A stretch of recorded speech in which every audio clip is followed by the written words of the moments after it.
여러분, 오늘 이 이야기를 끝까지 들으시면 아마 가슴 한쪽이 무너지는 느낌을 받으실 겁니다. 저도 이 사연을 처음 접했을 때 한동안 멍하니 앉아 있었습니다. 화려한 성공과 엄청난 재산, 세상이 부러워하는 모든 것을 가진 사람이 정작 가장 중요한 것을 잃어버리고 살았다는 이야기입니다. 그리고 그 사람이 모든 것을 내려놓고서야 비로소 진짜 삶이 시작되었다는 이야기입니다. 여러분은 혹시 이런 생각을 해보신 적 있으신가요? 내가 죽는 날 내 손을 잡아줄 사람이 과연 몇 명이나 될까? 내 전화기에 저장된 수백 개의 번호 중에서 진심으로 나를 걱정해주는 사람이 단 한 명이라도 있을까? 오늘 이야기의 주인공은 그 질문 앞에서 처참하게 무너진 사람입니다. 이야기 시작하기 전에 구독과 좋아요 눌러주시면 이런 감동 사연을 매일 받아보실 수 있습니다. 자, 지금부터 시작합니다. 일부 추석날의 빈 식탁. 추석 아침이었습니다. 경기도 용인의 한 고급 전원주택 식당의 보일러 소리만 낮게 울리고 있었습니다. 10개의 의자가 놓인 긴 원목 식탁 위에는 달랑 한 자리에만 수저가 놓여 있었습니다. 그것도 가정부 아주머니가 차려놓은 것이었습니다. 백선우, 올해 65살. 전국의 12개의 요양병원과 6개의 종합병원을 운영하는 의료재단 이사장입니다. 그가 이 나라 의료계에 세운 공로는 장황하게 설명할 필요도 없습니다. 수많은 훈장과 표창이 서재 벽을 채우고 있으니까요. 그런데 그 남자가 추석 아침에 혼자 앉아 송편 한 개를 집어들다가 다시 내려놓았습니다. 명절이면 한 통쯤은 걸려오던 전화도 문자도 없었습니다. 가정부 최 여사가 조심스럽게 물었습니다. 이사장님, 올해도 성묘 다녀오실 거지요? 백선우가 말없이 고개만 끄덕였습니다. 최 여사는 현관에서 코트를 건네며 목도리를 하나 더 챙겨드렸습니다. 이 집에서 12년째 일하면서 명절마다 되풀이되는 이 풍경이 익숙해졌지만 올해는 유독 이사장의 얼굴이 어두웠습니다. 평소보다 주름이 깊어 보였습니다. 오전 10시 운전기사 황 씨가 모는 검은 차가 충북 음성의 선산에 도착했습니다. 백선우가 어머니 묘소 앞에 제수용품을 직접 차리고 절을 올렸습니다. 그런데 묘비 옆에 세워진 작은 액자 하나가 눈에 들어왔습니다. 15년 전 전처 임수연이 어머니 기일에 마지막으로 보내온 카드였습니다. 코팅이 되어 비바람에도 버텨온 그 카드는 단 한 줄이었습니다. 어머님, 수연이는 잘 지냅니다. 걱정 마세요. 백선우는 해마다 이 카드를 보면서도 한 번도 오래 들여다보지 않았습니다. 그런데 오늘은 시선이 오래 머물렀습니다. 손가락 끝으로 카드 모서리를 살짝 건드렸다가 손을 뗐습니다. 읍내나 들렀다 가지. 백선우가 묘소를 등지며 말했습니다.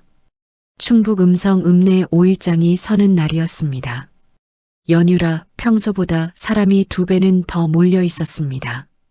차 안에서 내리지 않고 창밖을 바라보던 백선우의 눈에 전 좌판 앞에 서 있는 한 여성이 들어왔습니다. 15년이라는 세월이 흘렀어도 단번에 알아볼 수 있었습니다. 임수연이었습니다. 전처는 옆에 선 중년 남성과 다정하게 이야기를 나누고 있었습니다. 그 앞에는 17살쯤 되어 보이는 아이들이 임수연을 향해 소리치고 있었습니다. 할머니, 전 더 주세요. 아이들이 뜨거운 전 한 점을 받아들고 입에 넣으며 까르르 웃었습니다. 임수연도 아이들의 입가에 묻은 기름을 손가락으로 닦아주며 함께 웃었습니다. 백선우의 가슴이 조여들었습니다. 자신과 이혼한 뒤 수연은 완전히 새로운 가정을 꾸리고 자신은 한 번도 가져보지 못한 추석의 평범한 행복을 누리고 있었습니다. 아이들의 웃음소리가 차 유리창을 뚫고 들어오는 것 같았습니다. 백선우가 차 문을 열고 장터 골목으로 두어 걸음 다가가려는 순간이었습니다. 왼쪽 가슴을 움켜쥐었습니다. 무릎이 꺾이며 주차장 바닥에 쓰러졌습니다. 이사장님, 황 씨가 달려오며 119에 신고하는 사이 백선우의 의식은 수연의 웃음소리를 마지막으로 어둠 속으로 빠져들었습니다. 이부 보호자가 없는 사람. 음성 한국병원 응급실에서 급성 심근경색 진단을 받은 백선우가 2시간 만에 의식을 되찾았습니다. 보호자 연락처를 알려주세요. 응급실 간호사가 물었습니다. 황 씨가 이사장의 휴대폰 연락처를 뒤졌습니다. 직원 수십 명, 거래처, 병원장, 의료재단 관계자, 골프 모임 회원들, 수백 개의 번호가 저장되어 있었습니다. 그런데 가족으로 분류된 번호가 단 하나도 없었습니다. 제가 보호자입니다. 황 씨가 간호사에게 그렇게 답할 수밖에 없었습니다. 전국의 수천 명의 직원을 거느린 의료재단 이사장의 휴대폰에 혈육의 번호가 한 개도 없었습니다. 백선우는 천장을 바라보며 그 사실을 처음으로 정면에서 마주했습니다. 입원실로 옮겨진 뒤 병원 업무 보고가 들어왔습니다. 재단 비서실장 정 과장이 직접 문병을 와서 연휴 중 발생한 현안을 보고했고 백선우는 지시를 내린 뒤 정 과장을 돌려보냈습니다. 병실에 황 씨만 남았습니다. 백선우가 입을 열었습니다. 황 씨, 임수연 씨 현재 상황을 파악해봐. 그리고 딸 지훈이, 아들 지호 근황도. 직접 접촉은 하지 말고 동태만 파악해. 황 씨가 퇴실한 뒤 백선우는 눈을 감았습니다.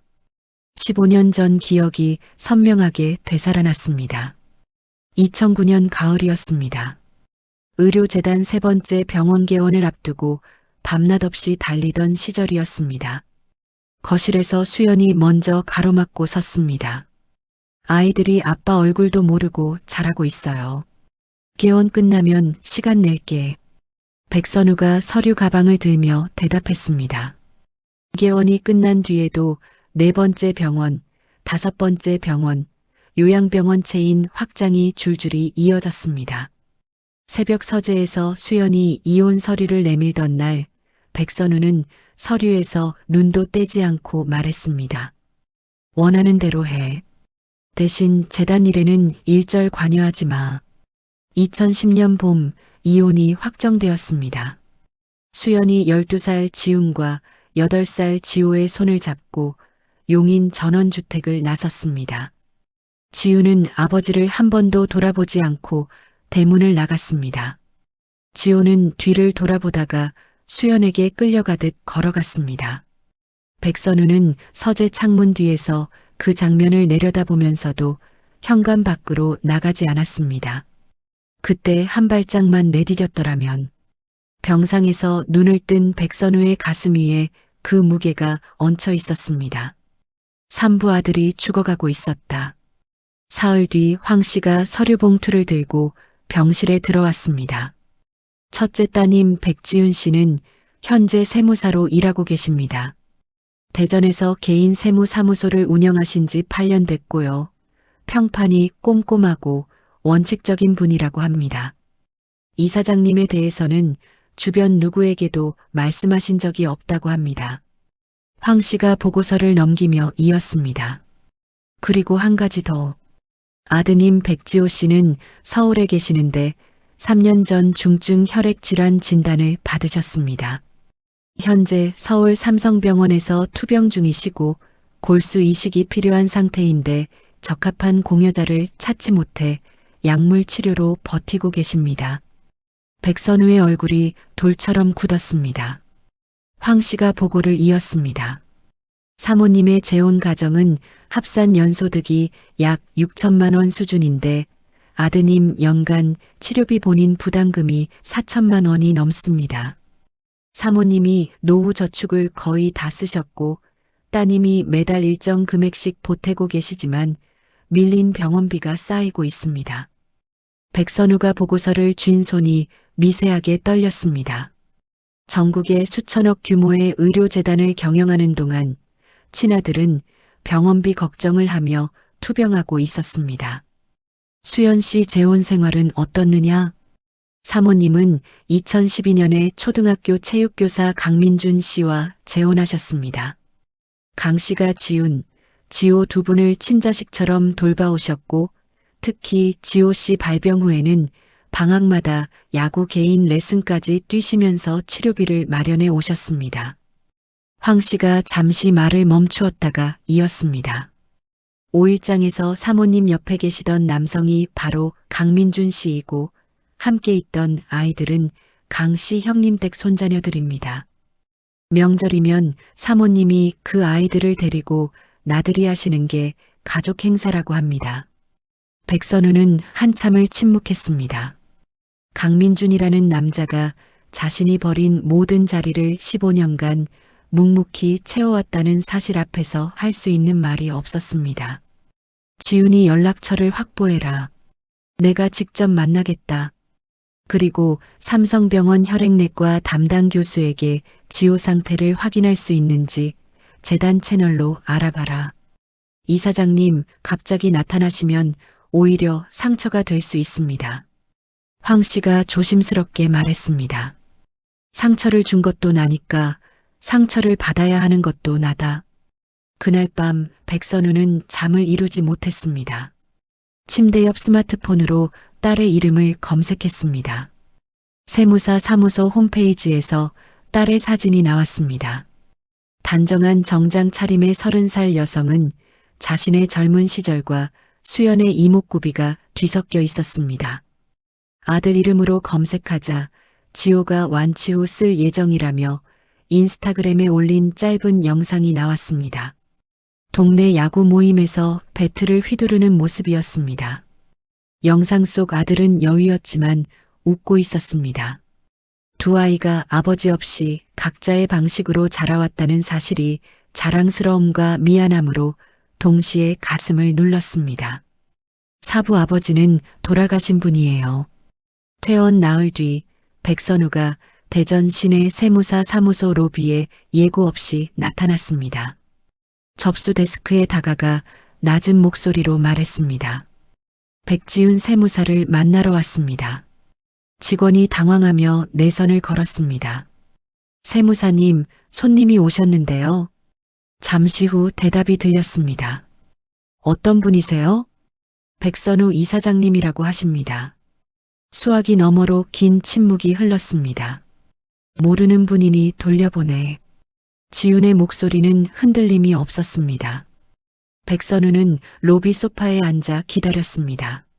사무소 벽면에 올해의 우수 세무사 인증패가 걸려 있었습니다. 지훈의 이름이 새겨진 인증패였습니다. 을 기다린 백선우가 결국 퇴근하는 지훈을 엘리베이터 앞에서 가로막았습니다. 지훈은 아버지를 마주하고도 표정 하나 바뀌지 않은 채 걸음을 멈추었습니다. 백선우 이사장님, 저는 예약되지 않은 상담은 받지 않습니다. 지훈이 옆으로 비켜가며 걸으려 했습니다. 지호가 아프다는 걸 알고 있다. 지훈의 걸음이 찰나 멈추었습니다. 그러나 곧바로 다시 발을 옮기며 등 너머로 말을 남겼습니다. 동생 일은 저희 가족이 알아서 하고 있습니다. 지훈이 지하 주차장으로 사라졌습니다. 주차장에서 차에 탄 지훈이 운전대를 잡고도 시동을 걸지 못했습니다. 두 손이 미세하게 떨리고 있었습니다. 15년 만에 아버지의 얼굴을 직접 마주한 충격을 삼키느라 한참을 그대로 앉아 있었습니다. 지훈이 스마트폰을 꺼내 어머니에게 전화를 걸었습니다. 엄마, 그 사람이 사무실에 찾아왔어. 지호 아픈 거 알고 있더라. 수화기 너머로 수연은 한참 동안 아무 말을 하지 못했습니다. 오부 두 아버지의 전쟁. 다음 날 오후 백선우가 삼성병원 혈액내과 담당 교수 신재호와 면담을 잡았습니다. 교수는 환자 개인정보를 이유로 지호의 구체적 상태를 말해줄 수 없었지만 일반적인 설명을 해주었습니다. 중증 재생불량성 빈혈 환자에게는 적합한 혈액형을 가진 공여자의 골수를 이식하는 게 가장 효과적입니다. 부모나 형제 같은 직계 혈연이라면 반만 맞아도 이식이 가능합니다. 재검사를 받겠습니다. 백선우가 그 자리에서 말했습니다. 같은 시각 서울 구로구의 빌라 거실에서 수연이 남편 강민준과 식탁에 마주 앉아 있었습니다. 아산병원에서 돌아온 뒤 지호의 다음 치료 일정과 비용 문제를 논의하고 있었습니다. 다음 치료비 본인 부담금이 1,200만 원인데 내 월급하고 당신 강습 수입으로는 감당이 안 돼. 민준이 차잔을 내려놓으며 조심스럽게 말했습니다. 지훈한테 또 손 벌릴 수는 없어. 친정 부동산 정리하면 되니까. 수연이 단호하게 말했습니다. 민준이 난색을 표하려다가 화제를 돌렸습니다. 지훈이한테 전화 왔어. 그 사람이 사무실에 찾아갔다고. 민준의 얼굴이 굳어졌습니다. 그 양반이 왜 이제 와서 나타나는 겁니까? 나도 모르겠어. 하지만 지호 일은 절대 그 사람한테 부탁하지 않을 거야. 수연이 단호하게 말했지만 민준은 수연의 목소리 뒤에 숨은 흔들림을 느꼈습니다. 15년을 함께 산 남자의 감이었습니다. 민준은 더 이상 묻지 않고 자리에서 일어나 설거지를 시작했습니다. 아이들의 그릇을 닦으면서 민준은 생각했습니다. 내가 15해를 키운 아이들인데 생부가 나타났다고 무너지면 안 된다. 그런데 지호가 살아야 한다. 그 두 가지를 동시에 붙들고 있는 게 이 남자의 현실이었습니다. 육부 아들의 병실 앞에서 백선우가 삼성병원 혈액내과 병동 간호사 데스크에 도착해 말했습니다. 백지호 환자 면회를 요청합니다. 간호사가 보호자 등록 시스템을 확인한 뒤 고개를 저었습니다. 등록된 보호자 확인이 되지 않으셔서 면회가 어렵습니다. 친부입니다. 죄송하지만 신분 확인과 보호자 등록 절차를 먼저 밟아주셔야 합니다. 백선우가 복도 장의자에 주저앉았습니다. 아들의 보호자로조차 등록되어 있지 않은 현실이 두 다리에서 힘을 빼앗았습니다. 복도에서 30분을 앉아 있을 때 병실에서 담당 간호사와 함께 나온 수연이 백선우를 발견했습니다. 20년 만에 마주한 두 사람 사이에 무거운 침묵이 흘렀습니다. 왜 여기까지 왔어요? 수연이 낮은 목소리로 물었습니다. 지호 상태를 알고 나서 가만히 있을 수가 없었다. 15년 동안은 가만히 있었으면서. 수연이 그 한마디를 내뱉고 고개를 돌려 병실 쪽으로 걸어가 버렸습니다. 백선우가 수연의 뒤를 따라 병실 문 앞까지 갔습니다. 반쯤 열린 문틈으로 침대에 누워 창백한 얼굴로 태블릿에 무언가를 보고 있는 지호의 모습이 보였습니다. 15년 만에 다시 본 아들의 얼굴에서 8살 때의 모습과 자신의 이목구비가 겹쳤습니다. 백선우의 발걸음이 얼어붙었습니다. 들어오지 마세요. 갑자기 나타나면 아이가 혼란스러워해요. 수연이 단호하게 말하며 문을 닫았습니다. 병원을 나온 백선우가 주차장에서 차에 앉아 있을 때 편의점 봉지를 든 남자가 나오는 것이 보였습니다. 강민준이었습니다. 봉지 안에는 요거트와 과일이 담겨 있었습니다. 그 남자의 발걸음에는 지호의 병실로 향하는 익숙함이 묻어 있었습니다. 백선우는 15년간 아들의 과일 취향도 몰랐던 자신과 매일 간식을 사다 주는 양부의 차이를 차 안에서 지켜보며 시동을 걸지 못했습니다. 칠부 돈으로 살 수 없는 것. 그날 밤 용인 전원주택 서재에서 백선우가 황 씨에게 지시했습니다. 지호 치료에 드는 비용 전액을 내가 익명으로 부담할 수 있는 방법을 찾아라. 이사장님, 사모님과 따님 모두 돈으로 접근하시면 오히려 역효과가 날 수 있습니다. 황 씨가 조심스럽게 말했습니다.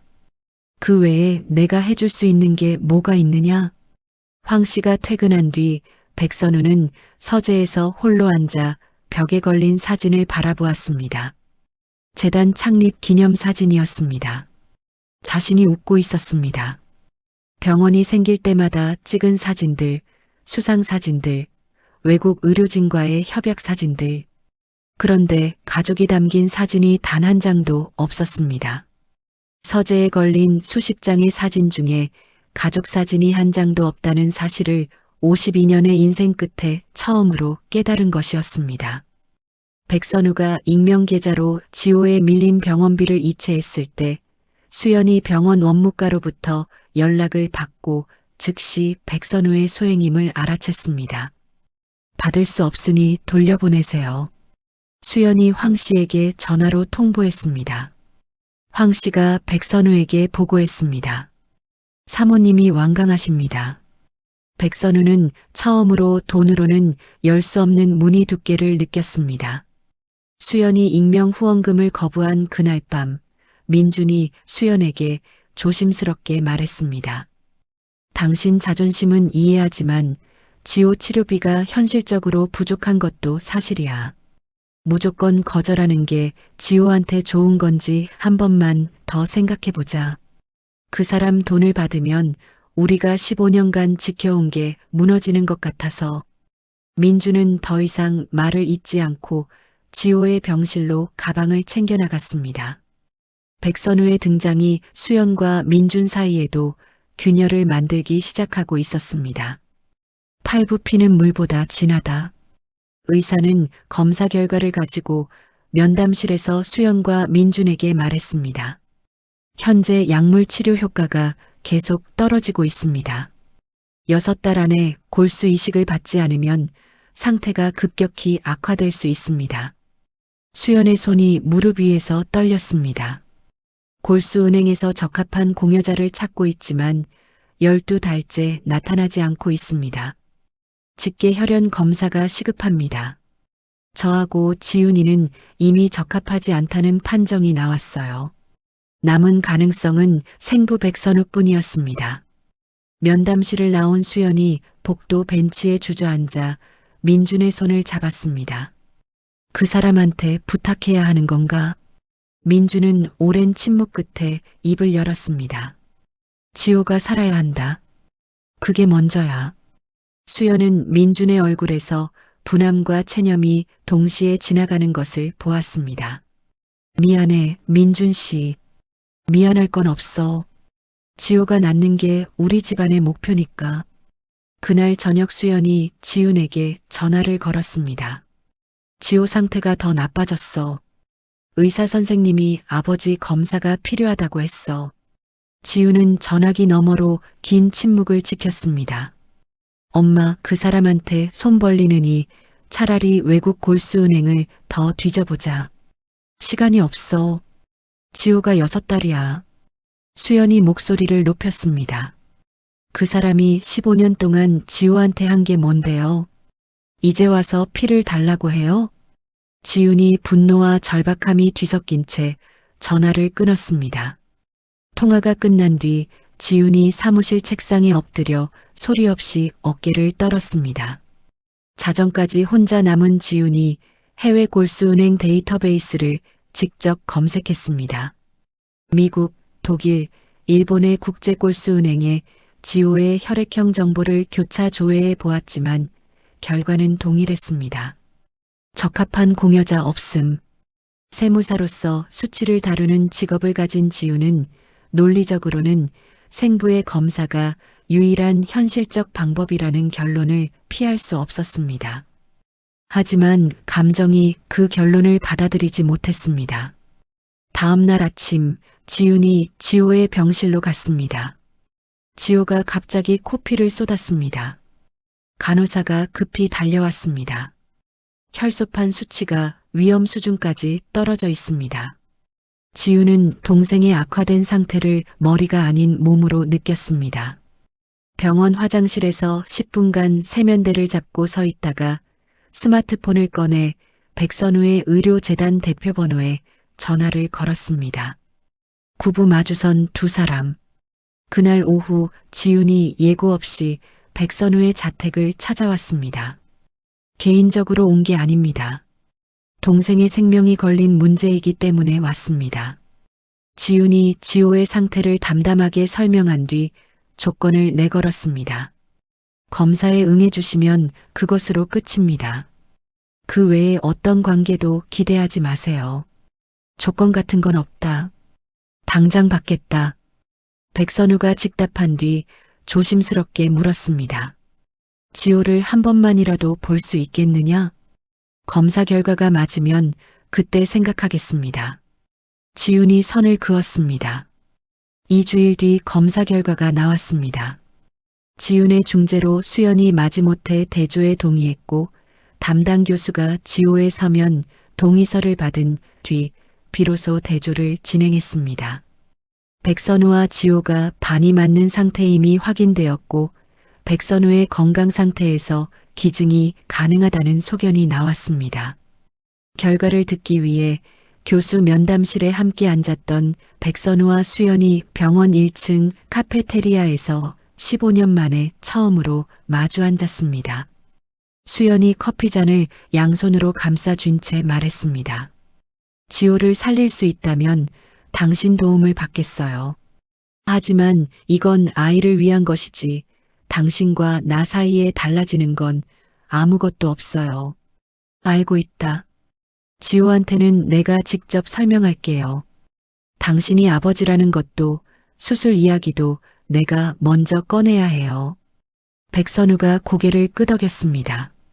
카페테리아를 나서며 황 씨에게 말했습니다. 심장 전문의 협진, 가장 빠른 일정으로 잡아라. 10부 그 아이가 그리워한 것. 그날 밤 병원 병실에서 수연이 지호에게 처음으로 입을 열었습니다. 지호야, 엄마가 해야 할 이야기가 있어. 수연이 생부 백선우의 존재와 골수 이식 가능성을 설명했습니다. 지호는 한참을 말없이 천장을 바라보다가 물었습니다. 그 사람이 왜 이제 와서요? 엄마도 그 마음을 다 이해하지만 지금은 내가 살아야 하는 게 먼저야. 지호는 예상과 달리 원망이 아닌 한마디를 꺼냈습니다. 만나보고 싶어요. 수연은 예상치 못한 아들의 대답에 눈물을 참으며 고개를 끄덕였습니다. 지호가 덧붙였습니다. 새아버지한테 미안해서 말 못했는데 사실 어릴 때부터 그 사람이 어떤 사람인지 궁금했어요. 8살 때 기억이 조금 남아있거든요. 키가 크고 구두 소리가 컸던 것. 병실 밖 복도에서 유리창 너머로 이 장면을 지켜보던 지훈이 입술을 깨물고 돌아섰습니다. 아침에 코피를 쏟으며 쓰러질 뻔했던 동생의 모습과 지금 생부를 만나고 싶다고 말하는 동생의 모습이 겹쳤습니다. 지훈이 병원 엘리베이터에서 내리며 낮은 목소리로 중얼거렸습니다. 지호를 위해서 11부 두 아버지와 캔커피 한 잔. 다음 날 오후 수연의 연락을 받은 백선우가 삼성병원 지호의 병실 문 앞에 섰습니다. 생전 처음으로 자신의 발걸음이 무겁다는 것을 느꼈습니다. 30초간 문 앞에서 멈추었다가 노크를 했습니다. 문이 열리자 창가 침대에 앉아있던 지호가 고개를 돌려 백선우를 바라보았습니다. 두 사람은 몇 초간 서로의 얼굴을 탐색하듯 응시했습니다. 지호가 태주의 키와 체격을 보며 8살 기억 속 구두 소리의 주인공과 눈앞의 사람을 겹쳐보다가 먼저 입을 열었습니다. 앉으세요. 지호는 원망이나 질문을 쏟아내는 대신 침대 옆 태블릿을 집어들었습니다. 고등학교 때 사진 수업 과제로 만든 영상이에요. 아버지가 주제였어요. 영상이 재생되었습니다. 동네에서 만난 다양한 아버지들의 사진이 이어졌습니다. 딸의 자전거 뒤를 잡아주는 아버지, 새벽 냉동 창고에서 생선 상자를 나르는 아버지, 요양원에서 아들의 손을 잡고 앉아있는 노인 아버지. 영상 마지막에 지호 자신이 카메라를 보며 말했습니다. 저에게 아버지는 기억 속에만 있지만 아버지라는 단어를 들으면 아직도 가슴이 먹먹합니다. 백선우의 눈에 물기가 고였습니다. 영상이 끝나자 지호가 태블릿을 내려놓으며 말했습니다. 이건 아버지를 만나기 전에 만든 거니까 서운해하지 마세요. 서운할 자격이 내게 있겠느냐? 두 사람 사이에 다시 침묵이 흘렀습니다. 적대가 아닌 서로를 이해하려는 탐색의 시간이었습니다. 지호가 먼저 침묵을 깼습니다. 새아버지가 좋은 분이에요. 아셔야 할 것 같아서 말씀드리는 거예요. 알고 있다. 고마운 분이다. 지호는 백선우가 민준을 인정하는 태도에 경계를 조금 풀기 시작했습니다. 병실을 나온 백선우가 복도에서 지훈과 마주쳤습니다. 지호를 만났으니 됐잖아요. 검사 결과 맞았고 기증 절차만 밟으면 끝이에요. 더 이상의 감정적 교류는 불필요합니다. 백선우가 처음으로 딸에게 아버지의 어조로 말했습니다. 지훈아, 내가 나를 미워하는 건 당연하다. 하지만 나는 기증만 하고 사라질 생각이 없다. 자격도 없는 사람이 아버지 행세를 하려 들지 마세요. 지훈이 쏘아붙이며 엘리베이터로 향했습니다. 백선우는 더 이상 쫓아가지 않고 지훈의 등을 바라보며 혼잣말을 했습니다. 시간이 걸려도 기다리겠다. 지훈이 1층 로비로 내려오자 소파에서 민준이 커피를 들고 앉아 있다가 다가왔습니다. 위에서 그분 만났지? 지훈이 고개를 끄덕였습니다. 지훈아, 새아빠가 한마디만 할게. 그 사람을 용서하라는 게 아니야. 다만 지호가 살아야 하고 지호가 그 사람을 만나고 싶어 하니까 내 감정하고 지호한테 필요한 걸 분리해서 생각해봐. 새아빠는 괜찮아요? 솔직히 편하지는 않다.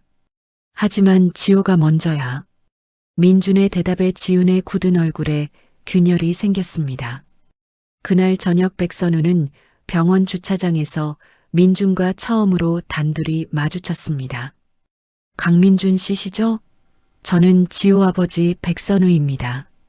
민준이 잠시 경직되었다가 먼저 입을 열었습니다. 지호 아버지 강민준입니다. 지호의 아버지라는 민준의 말에 백선우는 가슴에 돌이 얹힌 것 같은 무게를 느꼈습니다. 백선우가 고개를 숙였습니다. 지호를 15년 동안 돌봐주셔서 감사합니다. 민준은 예상치 못한 인사에 당황하면서도 답했습니다. 지호가 살 수만 있다면 저는 뭐든 할 겁니다. 선생님도 그러시길 바랍니다. 두 남자는 병원 복도 자판기 앞에서 캔커피를 하나씩 뽑아 나란히 서서 마셨습니다. 민준이 담담하게 말했습니다. 지호가 어릴 때 아버지라는 단어만 들어도 울었습니다. 중학교 들어가서야 안 울게 됐는데 그게 더 걱정이었어요.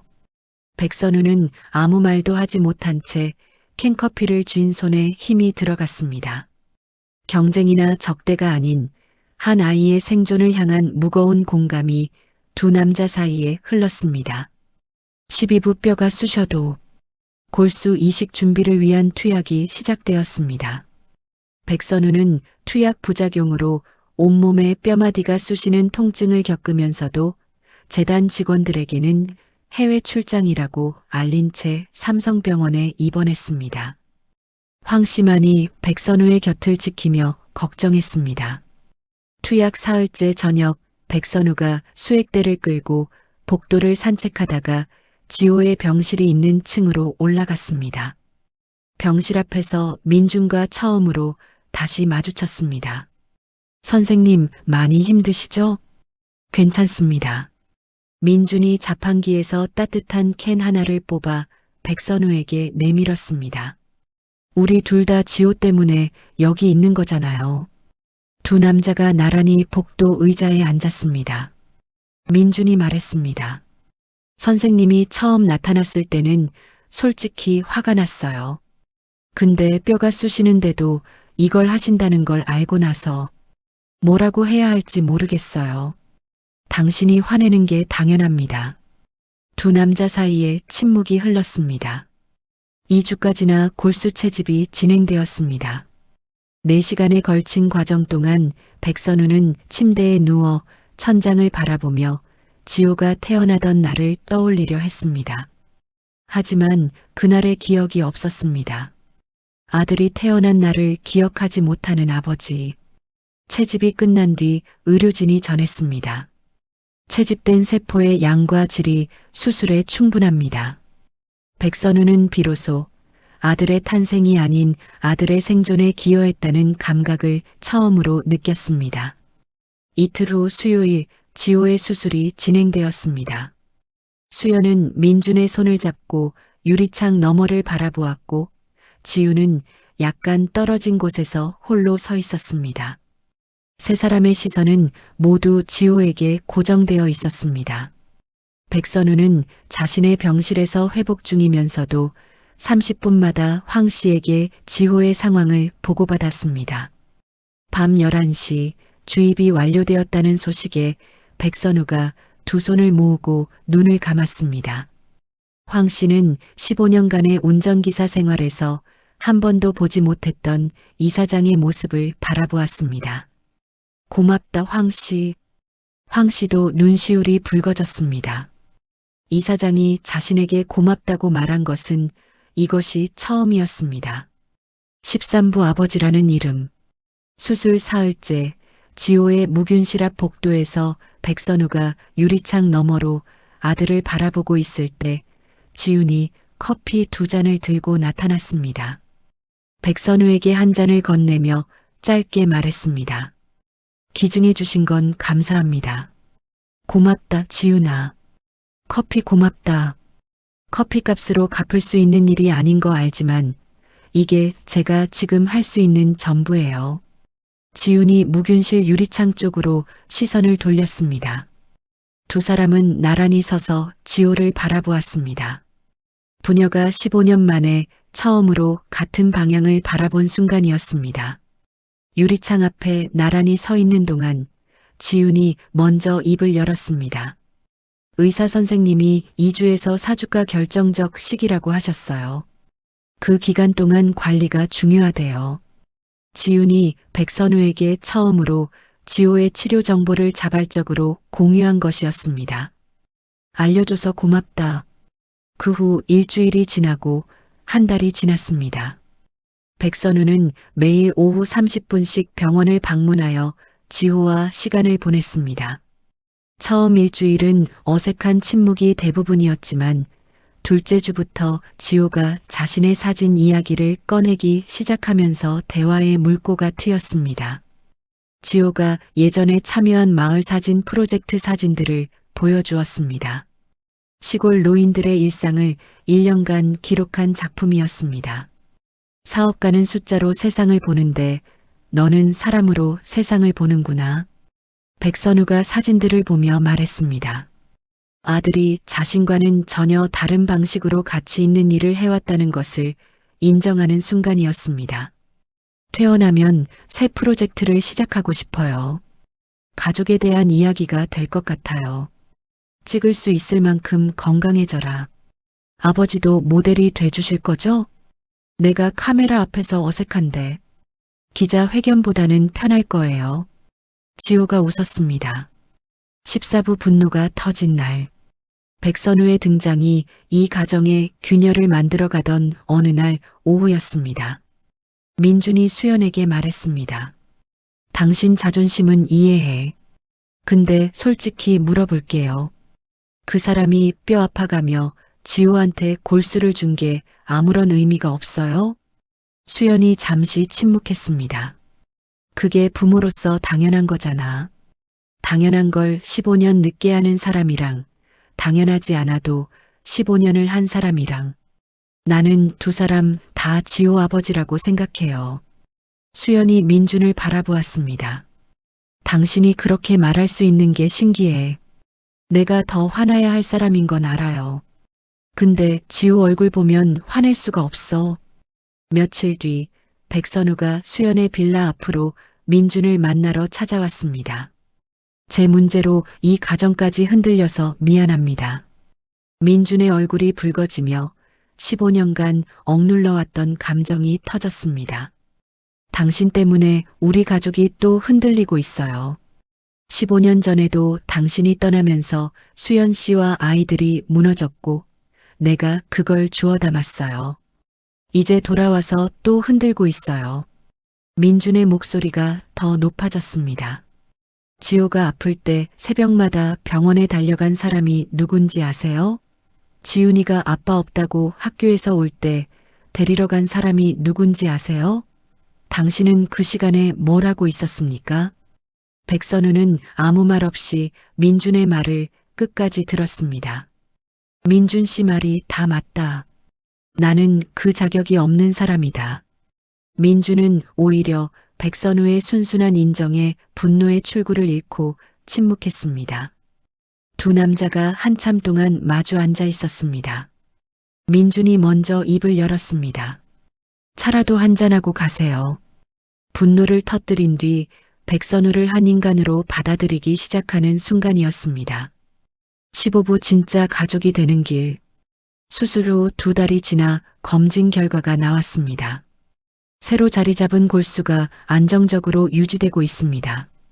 면역 억제제를 줄여나갈 수 있습니다. 담당 교수의 소견이었습니다.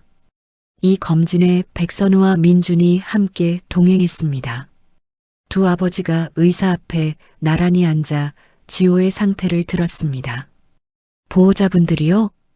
교수의 물음에 두 사람이 동시에 대답했습니다. 네. 어색하면서도 자연스러운 순간이었습니다.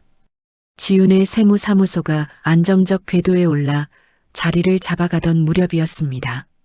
매주 수요일 저녁 지훈이 백선우의 집에 들러 함께 저녁을 먹는 것이 조금씩 습관이 되어갔습니다.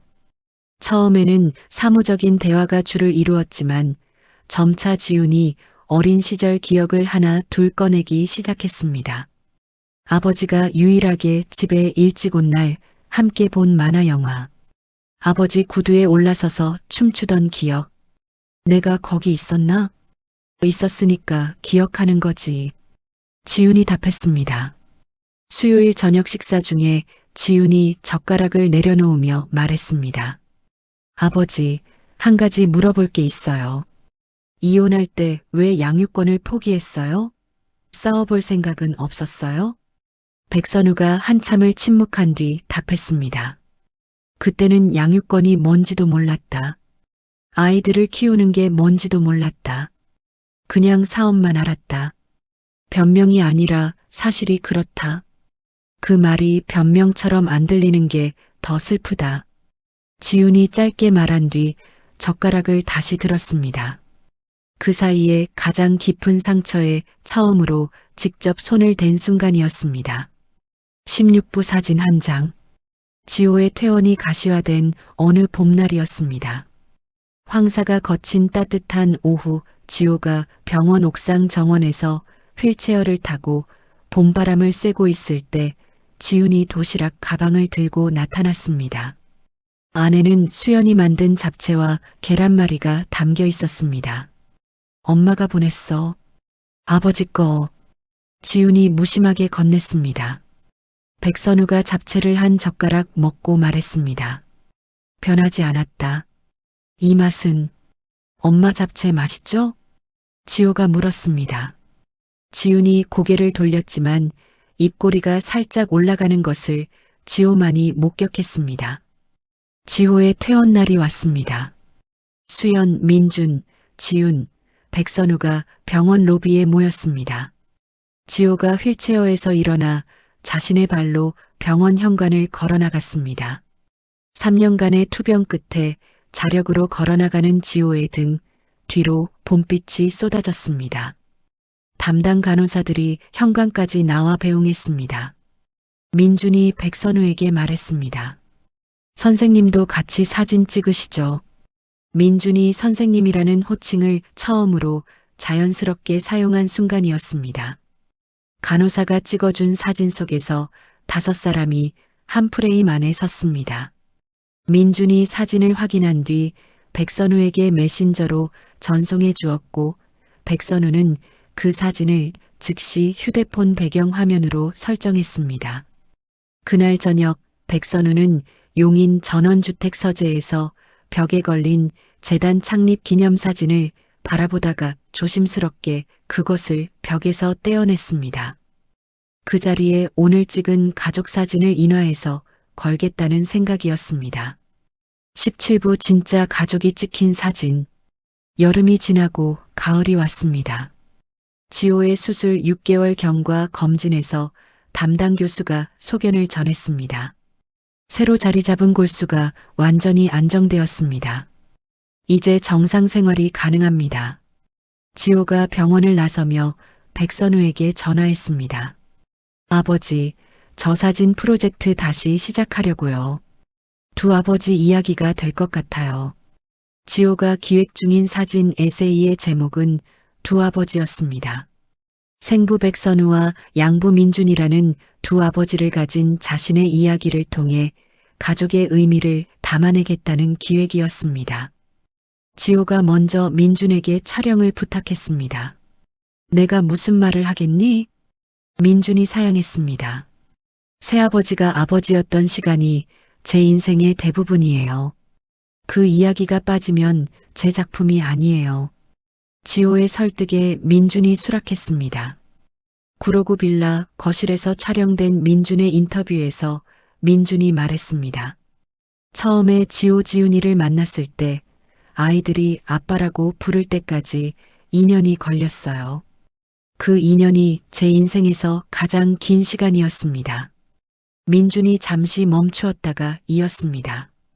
백 선생님이 돌아왔을 때 솔직히 화가 났어요. 근데 지호를 살린 건 그분이니까 화만 내고 있을 수는 없더라고요. 겨울이 다가올 무렵 백선우가 카메라 앞에 앉았습니다. 지호가 물었습니다. 아버지에게 가족이란 뭐예요? 백선우가 한참을 생각한 뒤 답했습니다. 15년 전에는 몰랐다. 가족이 뭔지 예순이 넘어서야 알았다. 가족은 내가 가장 부끄러운 모습을 보여줘도 떠나지 않는 사람들이고 나는 그 사람들을 떠난 사람이었다. 카메라 뒤에서 이 장면을 지켜보던 지훈이 조용히 눈물을 닦았습니다. 지호가 카메라를 멈추지 않은 채 물었습니다. 그럼 지금은요? 지금은 떠나지 않는 쪽에 서려고 한다. 인터뷰가 끝난 뒤 지호가 카메라를 껐습니다. 지훈이 다가와 말했습니다. 아버지 인터뷰가 제일 길었다. 새 아빠는 20분이었는데 아버지는 50분이나 했다. 15년치 이야기가 있으니까 길 수밖에. 지호가 답했습니다. 18부 마지막 인터뷰. 사진 에세이의 마지막 인터뷰는 수연이었습니다. 구로구 빌라에서 지호가 어머니를 촬영했습니다. 수연이 카메라 앞에서 한참을 망설이다가 입을 열었습니다. 미워했지만 그 사람 없이는 이 아이들이 존재하지 않으니까. 미움을 통째로 버릴 수는 없어도 내려놓을 수는 있더라. 수연이 이었습니다. 민준 씨가 15년간 아이들 아버지 노릇을 해줬고 백선우 씨가 아이들의 생명을 살렸고 나는 그 두 사람 덕분에 엄마일 수 있었다. 지호는 렌즈 너머로 눈물이 고였지만 카메라를 멈추지 않았습니다. 에필로그 비어있던 자리가 채워지다. 추석이 돌아왔습니다. 1년 전 수연의 웃음을 보고 쓰러졌던 그 음성 5일장이 아니었습니다. 올해 추석은 백선우의 집에서였습니다. 용인 전원주택이 아니었습니다. 백선우는 그 큰 집을 팔고 분당의 소박한 빌라로 이사했습니다. 여러 개의 침실 대신 거실이 넓은 집으로, 혼자 살기 위한 집이 아니라 사람이 모일 수 있는 집으로. 거실에는 지호의 퇴원일에 찍은 가족 사진이 액자에 걸려 있었습니다. 추석 아침 지훈과 지호, 수연, 민준, 민준의 형님댁 아이들, 황 씨까지 식탁에 둘러앉았습니다. 백선우가 직접 끓인 사골국과 수연이 만들어 온 갈비찜이 식탁에 올랐습니다. 수연이 사골국을 한 숟갈 떠보며 말했습니다. 간이 좀 싱겁다. 연습 중이다. 작년에는 짜다더니 맞추는 중이다. 식탁에 웃음이 번졌습니다. 민준이 백선우에게 소주잔을 내밀었습니다. 선생님, 한잔 하시죠. 두 남자가 잔을 부딪혔습니다. 민준의 형님 댁 아이 하나가 민준과 백선우를 번갈아 보며 소리쳤습니다. 할아버지가 두 명이다. 모두가 웃었습니다. 수연이 그 광경을 바라보며 15년간 가슴에 짊어졌던 무게가 조금 내려가는 것을 느꼈습니다. 밥을 다 먹고 지호가 카메라를 꺼냈습니다. 사진 한 장 찍자. 타이머를 설정했습니다. 셔터가 눌리는 3초 동안 백선우는 1년 전 같은 날을 떠올렸습니다. 5일장에서 수연의 웃음을 보고 쓰러졌던 순간 끊어질 것 같았던 심장이 지금 이 식탁 앞에서 가장 힘차게 뛰고 있었습니다. 셔터가 찰칵 울렸습니다. 지호의 카메라에는 두 아버지, 한 어머니, 두 자녀, 그리고 그 사이를 뛰어다니는 아이들이 한 프레임 안에 담겼습니다. 1년 전 추석, 백선우는 10개의 의자가 놓인 식탁에서 혼자 밥을 먹었습니다. 전화 한 통 없는 명절을 보내고 혼자 성묘를 다녀오고 혼자 위스키를 마시는 것이 그 남자의 추석이었습니다. 1년 뒤 추석, 분당 빌라 부엌에서 백선우는 직접 끓인 사골국을 내놓았습니다. 전처는 간이 싱겁다고 타박하고 딸은 작년보다는 낫다고 거들고 아들은 내년에는 더 잘하실 거라며 웃었습니다. 양부는 옆에서 소주잔을 내밀었고 아이들은 할아버지가 두 명이라며 뛰어다녔습니다. 사업은 가족보다 오래 간다고 믿었던 남자가 사업을 내려놓고 나서야 비로소 가족을 얻었습니다. 이사장이라는 직함 대신 아버지라는 이름을 선택한 뒤에야 텅 비어있던 식탁이 처음으로 가득 찼습니다. 용서는 하루아침에 오지 않았습니다. 닫힌 문 앞에서 돌아서야 했고 익명으로 보낸 돈이 거부당하는 것을 지켜봐야 했고 아들의 보호자로조차 등록되지 못한 복도에 주저앉아야 했습니다. 그래도 포기하지 않고 한 발짝씩 다가간 끝에 마침내 한 장의 가족사진 안에 설 수 있었습니다. 늦었다고 생각하는 순간이 가장 빠른 때라는 말이 있습니다. 65해 만에 처음으로 사람을 향해 움직이기 시작한 한 남자의 이야기였습니다. 이야기를 끝까지 들어주신 분이 계시다면 댓글에 끝까지 들었습니다. 한마디만 남겨주세요. 오늘도 함께 해주셔서 진심으로 감사드립니다.